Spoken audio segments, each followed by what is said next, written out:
What's going on, everyone? Today I'm doing another how-to video on how to snell circle hooks. See, all my circle hooks I have are snelled because when I go catfishing with James, I like to have a good strong knot. So, here's how you do it.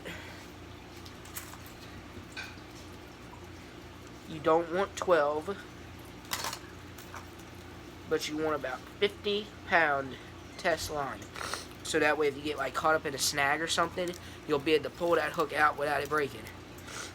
So I grab about 12 inches of leader line. And what you do is, take your hook, go through the eye, go down below, grab it, and you just start twisting. Sometimes the line's super slippery, so what you do is you get right there. You want to make sure that your knots are super tight.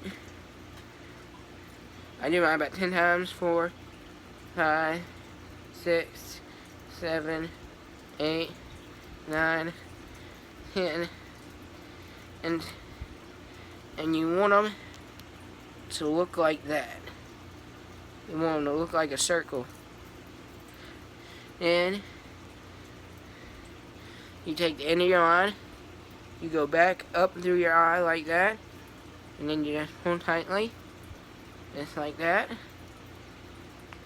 and see, the knot ain't going nowhere. And you see, you still have some tag right there. So what you do is, take your scissors, and you just boink, cut that tag piece off, and boom. That's how you snell a hook. And if you want to take it off, just simple like this. Look. Whoop. Go right there. Go out. Kablam. Your knot's undone. Alright, everyone. If y'all want to see more of these how-to videos and how to snell hooks and different other how-to videos, just leave a comment down below. Don't forget to like and subscribe. Don't forget to hit that notification bell right beside it. And I will see you guys in my next video. Boom!